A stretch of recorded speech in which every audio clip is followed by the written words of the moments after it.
idol. Mayroon tayong bagong dalawang isang pares na manok mga idol, babae at lalaki mga idol. Mga malalaking kuan yan mga idol, manok. Mga laying basilan yan mga idol. Yan ang pang maganda alagaan sa bukid dahil malalaki sila, hindi sila lugi mga idol sa sa timbangan.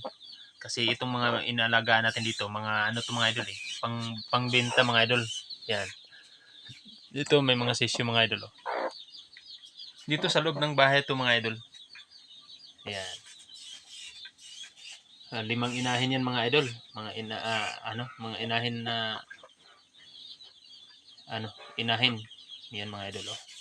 May mga sisyo mga idol, tingnan niyo mga idol. Yan mga idol. Yan, may mga sisyo yan. Yan. Sa loob na ng mga idol bahay kubo dito sa ginagawa natin noon. Yan. At